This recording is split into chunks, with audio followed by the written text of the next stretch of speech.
All three had knowledge of the Phoenix memo at the time, yet none of them told anyone in the Minneapolis office about it prior to 9/11.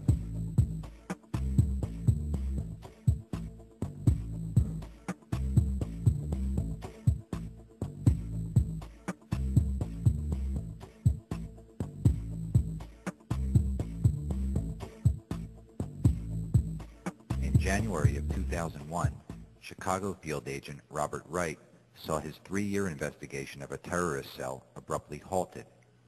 3 months later, he wrote a stinging memo charging that the FBI was not interested in thwarting a terrorist attack, but instead, quote, was merely gathering intelligence so they would know who to arrest when a terrorist attack occurred, unquote. After 9/11, badly shaken, Wright wrote a 500-page book detailing his experience.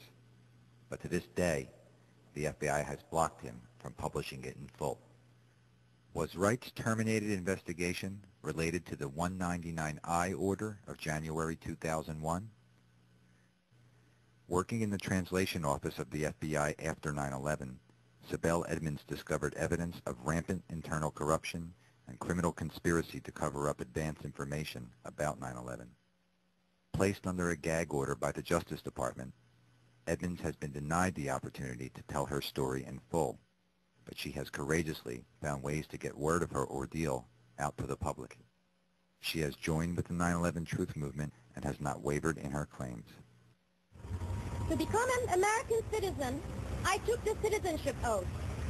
In taking this oath, I pledged that I would support and defend the Constitution and laws of the United States of America against all enemies, foreign and domestic. Therefore, not only do I have the right to challenge John Ashcroft's anti-Constitution and un-American actions, as an American citizen, I am required to do so. So are you.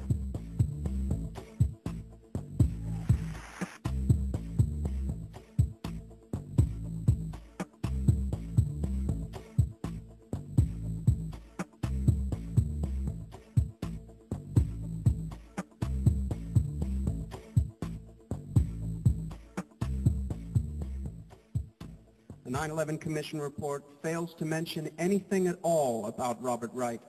Sibel Edmonds and Colleen Rowley are each mentioned just once, in footnotes that reveal nothing about what they said. Also unmentioned in the report are David Frasca, Marion Bowman, and Michael Maltby, the officials who should rightly have to answer why these investigations were apparently blocked.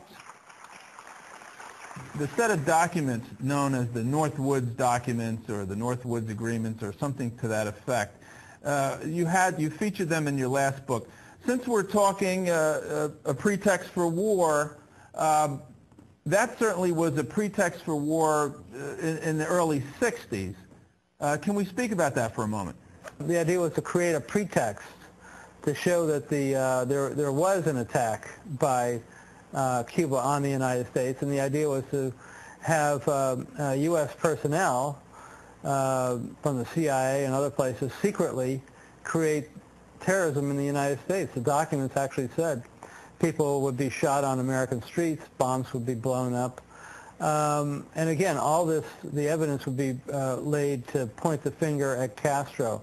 One other idea was they were going to they had a very complex plan where they were going to take an aircraft and load it with CIA people who looked like college students, fly it over to have it take off from an airport in Miami with a lot of publicity, and then it would quickly, after it got into the air, land at a secret CIA base.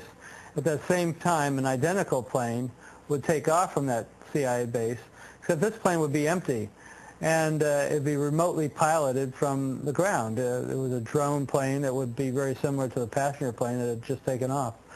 And once the plane was over Cuba, there was going to be a tape recorder that would have played a distress call into a microphone saying help were being shot at, and a few minutes later, once the plane was over the Caribbean Sea after it passed over Cuba, it would have somebody would have pressed a button on the ground, blowing up the plane, and they would have blamed Cuba for killing a plane load of American college students. At another point, they had this idea where they were going to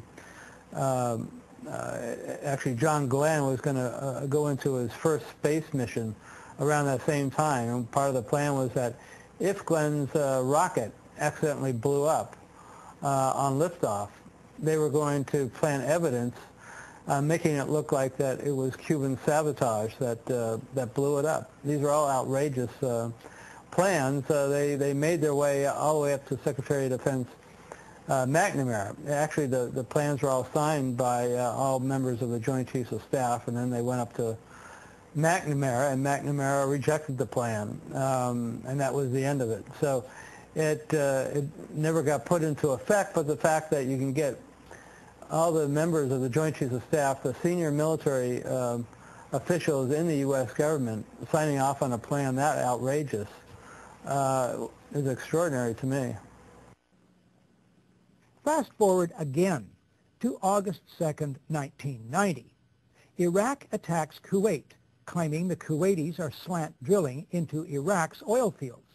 U.S. President George Herbert Walker Bush pushes for a land war against Iraq, but polls show the U.S. public is split 50-50 on that idea.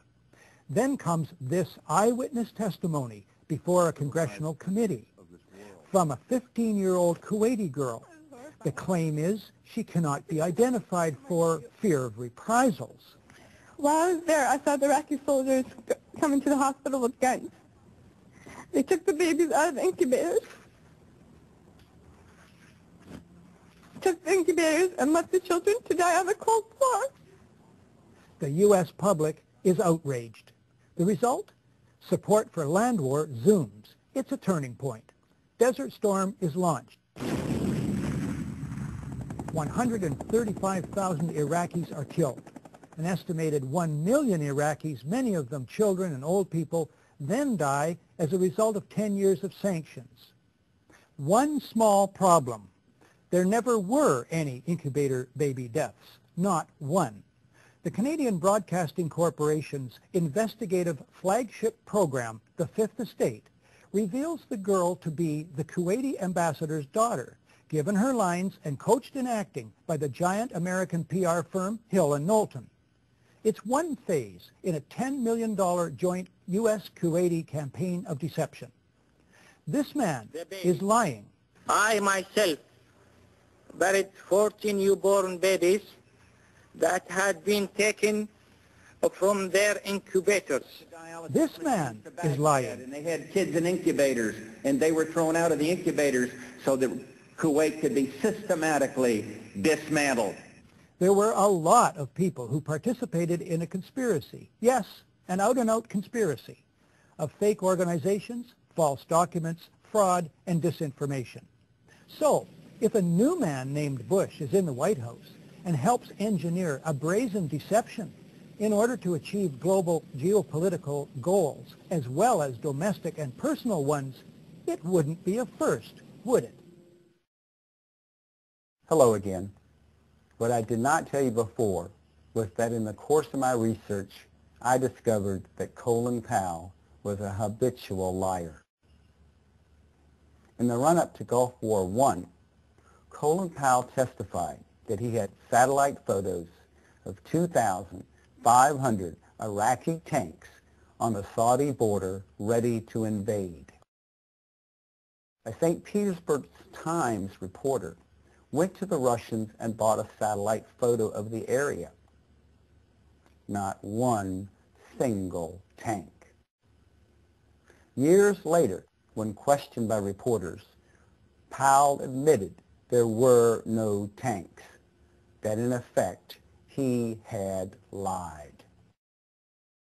And for those of you who do not remember, Colin Powell was the officer who covered up the My Lai massacre.